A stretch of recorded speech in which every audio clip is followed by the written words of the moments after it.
ಆದ್ರೂ ಬಿಡಲ್ಲ ಒಳಕ್ಕೆ ಮಾಹಿತಿ. ಪರವಾಗಿಲ್ಲ, ನಿಂತ್ಕೊಂಡು ಹೇಳ್ತೀನಿ. ಇಲ್ಲಿ ಪರವಾಗಿಲ್ಲ. ಈಗ ಪ್ರಶ್ನೆ ಸ್ಟಾರ್ಟ್ ಮಾಡೋಣ. ನಿಮ್ಮ ಪರಿಚಯ ಹೇಳ್ರಿ. ನನ್ನ ಹೆಸರು ದರ್ಶನ್ ಅಂತ. ನಾನು ಹೆಗ್ಗೆರೆ ಗ್ರಾಮದವನು. ನಮ್ಮದು ಕೋಳಿ ಫಾರಮ್ ಇದೆ. ಇದ್ರ ಬಗ್ಗೆ ಏನು ಪ್ರಶ್ನೆ ಕೇಳಿದ್ರು ನನಗೆ ತಿಳಿದಿರೋ ಅಂಥದ್ದನ್ನ ನಾನು ಎಲ್ರಿಗೂ ಹೇಳ್ತೀನಿ. ಇಲ್ಲಿ ನಮ್ಮದು ಕೋಳಿ ಫಾರಮ್ ಇದೆ, ಕೋಳಿ ಬೆಳಿತೀವಿ. ನೆಕ್ಸ್ಟ್ ಎಷ್ಟು? ಇಲ್ಲಿ 6000 ಕೆಪಾಸಿಟಿ ಇದೆ ಶೆಡ್. 6000 ಮರಿ ಇದೆ. ಕೋಳಿಗೆ ಮೇವು ಐತೆ, ತೋರಿಸ್ತೀನಿ. ನಾವು ಕಂಪ್ನಿಯಿಂದನೇ ಕೊಡ್ತಾರೆ, ಅದೇ ಫೀಡನ್ನೇ ಹಾಕೋದು ನಾವು. ಯಾವ ತಳಿ? ತಳಿ ಇದು ಬಾಯ್ಲರ್, ಮಾಂಸಕ್ಕೆ ಹೋಗೋವಂಥದ್ದು. ಇದು 40 ದಿನದ ಬೆಳೆ. 40 ದಿನಕ್ಕೆ 2.5 kg ಬರುತ್ತೆ ಒಂದು ಕೋಳಿ. ಹಾಂ, ಆಮೇಲೆ ನಾನೇ ಪ್ರಶ್ನೆ ಕೇಳ್ತೀನಿ. ಈಗ ಈ ಕೋಳಿ ತಳಿ ಇದೆಯಲ್ಲ, ಈ ಮರಿಗಳನ್ನ ಎಲ್ಲಿಂದ ತರ್ತೀರಿ ಸರ್? ಇದು ಮೊಟ್ಟೆನ ಹ್ಯಾಚರಿನಲ್ಲಿ ಇರ್ತಾರೆ. ಅದು ಅಪ್ ಟು 21 to 25 ಡೇಸಲ್ಲಿ ಮರಿ ಆಚೆ ಬರುತ್ತೆ. ಆ ಮರಿ ವಿತಿನ್ 24 ಅವರ್ಸು ನಮ್ಮ ಶೆಡ್ಡಿಗೆ ಬರುತ್ತೆ. ಅದನ್ನು ಮುಂಚೆನೇ ನಮಗೆ ಮುಂಚೆನೇ ಹೇಳಿರ್ತಾರೆ ಯಾವ ಥರ ಪ್ರಿಪ್ರೇಷನ್ ಮಾಡ್ಕೋಬೇಕು ಶೆಡ್ನ, ಏನು ಎತ್ತ ಅನ್ನೋದು ಕಂಪ್ಲೀಟಾಗಿ ವಿತ್ ಸೂಪರ್ವೈಸರ್ನಲ್ಲಿ. ಕಂಪ್ನಿಯಿಂದನೇ ಸೂಪರ್ವೈಸರ್ ಬಂದು ಎಲ್ಲ ನೋಡೋಗ್ತಾರೆ. ಭತ್ತದ ಒಟ್ಟಿಂದ ಇರ್ಬೋದು, ಸೌದೆ, ಶೆಡ್ ರೆಡಿ ಇದೆಯಾ, ಟ್ಯಾಂಕ್ ಎಲ್ಲ ಕ್ಲೀನ್ ಮಾಡ್ಕೊಂಡಿದ್ದಾರಾ, ಪ್ರತಿಯೊಂದನ್ನು ನೋಡಿ ಮರಿ ಬರ್ಬೋದು ಅಂತೇಳಿ ಅವ್ರು ಇನ್ಫಾರ್ಮೇಷನ್ ಕೊಟ್ಟ ಮೇಲೇ ಮರಿ ಬರೋದಿಲ್ಲ. ಅದಕ್ಕೂ ಮುಂಚೆ ಮರಿ ಕಳಿಸಲ್ಲ. ಅಲ್ಲಿಗೆ ಎಷ್ಟು ಮರಿ ಸಾಕ್ತೀರಿ ಇಲ್ಲಿ? ಸರ್, ಇಲ್ಲಿ 6000 ಕೆಪಾಸಿಟಿ ಇದೆ. 6000. ಆಯಿತು. ಇದರಿಂದ ನಿಮಗೆ ಎಷ್ಟು ಆದಾಯ ಬರ್ಬೋದು? ಖರ್ಚು ಕಳೆದು ಒಂದು 50,000 to 60,000 ಬರ್ಬೋದು. ಅದಕ್ಕಿಂತ ಕಡಿಮೆನೂ ಬರ್ಬೋದು. ನೀವು ಮರಿಗಳನ್ನ ಅಂದರೆ ಮೊಟ್ಟೆ ಮಾಡಿ ಮರಿನ ನೀವೇ ತಯಾರು ಮಾಡ್ಲಿಕ್ಕಾಗಲ್ವಾ? ಇಲ್ಲ, ಅದಕ್ಕೆ ಬೇರೆ ಪ್ರೊಸೀಜರ್ ಇದೆ, ನಾವು ಮಾಡ್ಲಿಕ್ಕಾಗಲ್ಲ. ನಾಟಿ ಕೋಳಿ ಥರ ಇದು ರಫ್ ಆ್ಯಂಡ್ ಟಫ್ ಅಲ್ಲ. ಸೆನ್ಸಿಟಿವ್, ಭಾಳ ಸೆನ್ಸಿಟಿವ್ ಇದು. ಇದಕ್ಕೆ ಬೆಳೆಸಲಿಕ್ಕೆ ಮೆಡಿಸಿನ್ ಏನಾದರೂ ಕೊಡ್ತೀರಾ ನೀವು? ಮೆಡಿಸಿನ್ ಕೊಡ್ತೀರಿ. ಎಷ್ಟು ದಿನದಲ್ಲಿ ಬೆಳೆಯುತ್ತಿದ್ದು? 40 ದಿನದ ಬೆಳೆ ಇದು. 40 ದಿನಕ್ಕೆ 2.25 to 2.5 kg ಬರುತ್ತೆ ಒಂದು ಕೋಳಿ. 2.5 kg ಬರುತ್ತೆ. ಅಲ್ಲಿಗೆ ನೀವು 6000 ಮರಿ ಸಾಕ್ತೀರಿ ಅಂತ ಹೇಳಿದ್ರಿ ಸರ್. ಈ ಭಾಗದಲ್ಲಿ ಈ ಕೋಳಿ ಮರಿಗೆ ಎಲ್ಲ ಚಿರತೆ, ನರಿ, ತೋಳ ಈ ಥರದ ಕಾಟ ಇರ್ತದೆ. ಆ ಥರದ್ದು ಏನಾದ್ರು ಇದೆಯಾ? ಇಲ್ಲ, ಆ ಥರ ದೊಡ್ಡ ಪ್ರಾಣಿಗಳದ್ದೇನು ಬರಲ್ಲ. ಬಂದರೆ ಮುಂಗ್ಸಿ ಕಾಟನೇ ಜಾಸ್ತಿ. ಮುಂಗ್ಸಿ ಕಾಟ, ಇಲ್ಲಾಂದರೆ ಫೀಡ್ ಇರುತ್ತಲ್ಲ ಒಳಗಡೆ ಪೈಪ್ ಲೈನು ಮತ್ತು ಚವಿ ಇರ್ತಾವಲ್ಲ, ಅದ್ರ ಮೇಲೆ ಇಲಿ ಬಂದ್ಬಿಡ್ತವೆ. ಫೀಡ್ ತಿನ್ನೋದು, ಮಧ್ಯದಲ್ಲಿ ಡಿಸ್ಟರ್ಬ್ ಮಾಡೋದು ಎಲ್ಲ ಮಾಡ್ತವೆ ಆ ಥರ.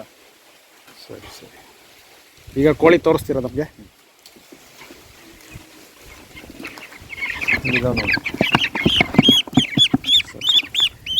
ಇದು ಎಷ್ಟು ದಿನದ್ದು ಸರ್? ಇದು ಇವತ್ತಿಗೆ 15 ದಿನ.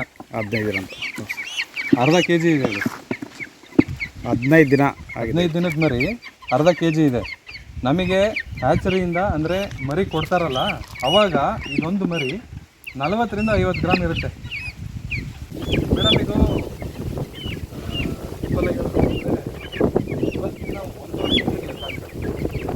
ಕಟಾವಿಗೆ ಈಗ 40 ದಿನದ ಬೆಳೆ.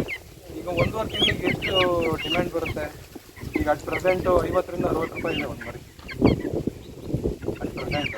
ಯಾಕೆಂದರೆ ಯುಗಾದಿ ಸೀಸನು ನೆಕ್ಸ್ಟ್. ಈಗ ಇವಾಗ ಮರಿ ಬಿಟ್ಟರೆ ಯುಗಾದಿಗೆ ಕಟಾವ್ ಆಗೋದು. ಸೊ ಅದ್ರ ಮೇಲೆ ಡಿಪೆಂಡ್ ಮಾಡಿ ನನಗೆ ತಿಳಿದಿದ್ದು. ಬಟ್ ಮಾರ್ಕೆಟ್ ವ್ಯಾಲ್ಯೂ ಯಾವ ಥರ ಇದೆ ನನಗೆ ಗೊತ್ತಿಲ್ಲ. ಈಗ 40 ಡೇಸ್ ಇದ್ರ ಟೈಮ್, ನೆಕ್ಸ್ಟ್ 40 ಡೇಸಿಗೆ ಬೆಳೆ ಬರುತ್ತೆ. ಇವತ್ತು ಮರಿ ರೇಟ್ ಜಾಸ್ತಿ ಮಾಡ್ತಾರೆ.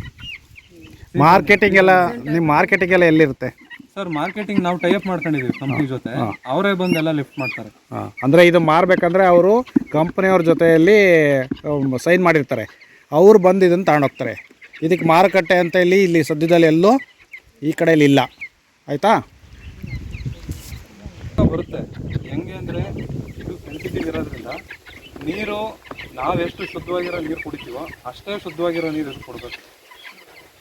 ನೀರು ಸ್ವಲ್ಪ ಪಾಚಿ ಕಟ್ಟಿದ್ದು, ಆಮೇಲೆ ಡ್ರಿಂಕರ್ ಇದೆ ಒಳಗಡೆ ನೀರೇನು ಬರುತ್ತೆ, ಅದನ್ನು ಎವ್ರಿ 3 to 4 ಅವರ್ಸು ಚೇಂಜ್ ಮಾಡ್ತಾನೆ ಇರಬೇಕು. ಅಂದರೆ ಅದನ್ನು ಕ್ಲೀನ್ ಮಾಡೋದು ಎಲ್ಲ ಮಾಡಬೇಕು. ಮಾಡಲಿಲ್ಲ ಅಂದರೆ ಫಂಗಸ್ ಕುತ್ಕೊಂಡು ಇದಕ್ಕೂ ಸೇಮ್ ನಮಗೇನು ಹೆಲ್ತ್ ಪ್ರಾಬ್ಲಮ್ ಇಶ್ಯೂ ಆಗುತ್ತೋ ಸೇಮ್ ಪ್ರಾಬ್ಲಮ್ ಆಗುತ್ತೆ ಇದಕ್ಕೂ. ಲಿವರ್ ಇದಾಗ್ಬೋದು, ಎಲ್ಲ ಸೇಮ್ ಇದೆ ಇದಕ್ಕೂ. ಈಗ ಲೂಸ್ ಮೋಷನ್ ಆಗೋದು ಈ ಥರ ಎಲ್ಲ ಆಗುತ್ತೆ ಇದಕ್ಕೂ. ಫೀಡ್ ಅಂದರೆ ಮೆಡಿಸಿನ್ ಕೊಡ್ತೀವಲ್ಲ, ಅದು ಇಷ್ಟು ಕಂಟೆಂಟ್ ಅಂತ ಇರುತ್ತೆ. ಇನ್ ಕೇಸ್ ಅದು ಜಾಸ್ತಿ ಆಯ್ತು, ಡೋಸೇಜ್ ಜಾಸ್ತಿ ಆಯಿತು ಅಂದ್ರೂ ಇದಕ್ಕೆ ಲೂಸ್ ಮೋಷನ್ ಆಗೋದು, ಫೀಡ್ ತಿನ್ನಲ್ಲ, ಬರೀ ಡೆವಲಪ್ ಆಗಲ್ಲ, ಈ ಥರ ಎಲ್ಲ ಪ್ರಾಬ್ಲಮ್ ಬರುತ್ತೆ. ಸೊ ಇದನ್ನೆಲ್ಲ ಗಮನದಲ್ಲಿ ಇಟ್ಕೊಂಡು ನೋಡಬೇಕು ಬೆಳೆಗೆ. ರಿಸ್ಕೆ ಮೇಡಮ್, ಯಾವುದಾದ್ರೂ ರಿಸ್ಕೇನೆ. ಹಾಂ ಹಾಂ.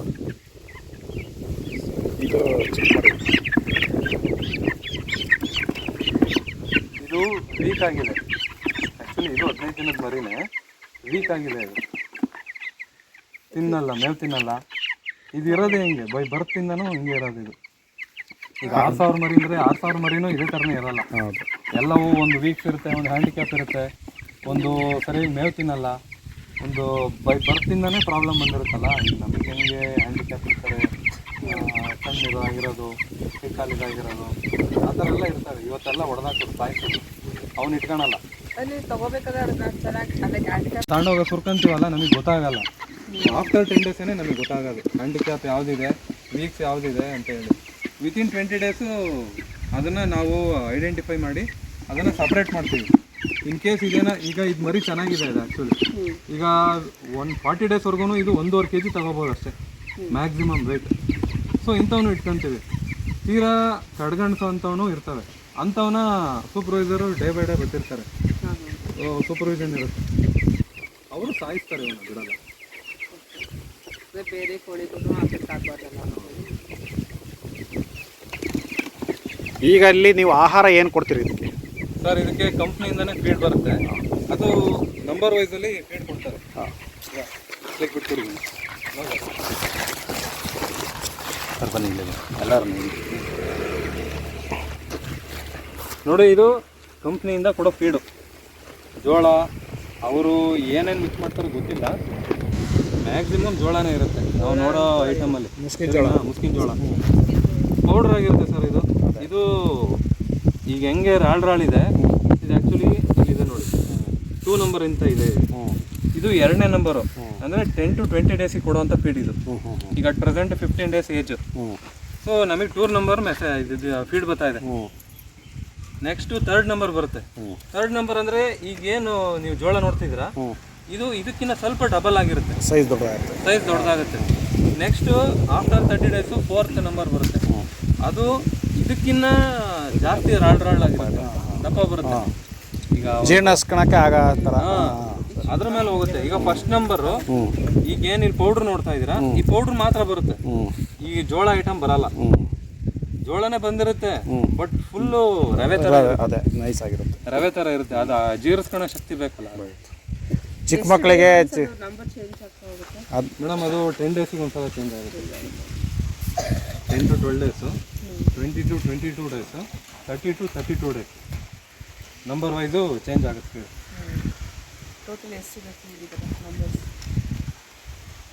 ಮೇಡಮ್ ಒಂದು 400 ಚೀಲ ಬೇಕಾಗ್ಬೋದು. 50 kg ಬ್ಯಾಗು, 50 kg ಬ್ಯಾಗು 400 ಚೀಲ, 420 ಚೀಲ ಬೇಕಾಗ್ಬೋದು ಒಂದು ಬೆಳೆ. ಸರಿ, ಡಿಪೆಂಡ್ಸ್ ಅಪಾನ್ ಮರಿ. ಅಂದ್ರೆ ಈಗ 6000 ಆಗುತ್ತೆ, ಅದು ಈಗ 5200 300 ಕೊಟ್ಟರೆ ಅದು ಇನ್ನೂ ಕಮ್ಮಿ ಆಗುತ್ತೆ. 360 ಚೀಲ, 350 ಚೀಲ ಹಿಂಗೆಲ್ಲ ಫೀಡ್ ಕಾಣುತ್ತೆ. ಈಗ ಇದರಿಂದ ಬರೋ ವೇಸ್ಟ್ ಅಂದರೆ ಕಸ ಇರುತ್ತಲ್ಲ, ಅದನ್ನೆಲ್ಲ ಹೆಂಗೆ ಮ್ಯಾನೇಜ್ ಮಾಡ್ತೀವಿ ಸರ್? ಅದು ಭತ್ತದ ಉಬ್ಲು ಹಾಕಿರ್ತೀವಿ ಕೆಳಗೆ, ಭತ್ತದ ಉಬ್ಲಿದೆ ಕೆಳಗೆ, ಅದನ್ನ ಡೈಲಿ ರ್ಯಾಕಿಂಗ್ ಮಾಡ್ತೀವಿ. ಅಂದ್ರೆ ಅದನ್ನ ಮಲ್ಚಿಂಗ್ ಮಾಡೋ ಟೈಪ್ನಲ್ಲಿ ಈಗ ಹೆಂಗೆ ರೋಟ್ರ್ ಹಾಕಿ ತೋಟಕ್ಕೆ ಏಮೇ ಮಾಡ್ತೀವಿ, ಅದೇ ಥರನೇ ಅದನ್ನ ಅರ್ಲಿ ಮಾರ್ನಿಂಗ್ ಎದ್ದು ಅದನ್ನ ರ್ಯಾಕಿಂಗ್ ಮಾಡಿ, ಅಂದ್ರೆ ಅದನ್ನ ಮಚ್ಚಾಕಿ ಎಲ್ಲ ಇದು ಮಾಡಿ ಆಮೇಲೆ ವಾಟರ್ನ ಚೇಂಜ್ ಮಾಡ್ತೀವಿ. ಅದು ಗಲೀಜು ಅದಕ್ಕೆ ಹೋಗಿ ಕುತ್ಕೋಬಾರ್ದು ಅಂತ. ಸರಿ, ಇದರಿಂದ ಕೋಳಿ ಕಸ ಅದೇ ಬರುತ್ತಲ್ಲ, ಅದು ಗೊಬ್ಬರನ ನಾವು ಯಾವುದಕ್ಕೆ ಬಳಸ್ತೀವಿ, ಯಾವುದಕ್ಕೆ ಹಾಕ್ತೀವಿ? ತೋಟಕ್ಕೆಲ್ಲ ಅದನ್ನು ಹಾಕ್ತಾರೆ.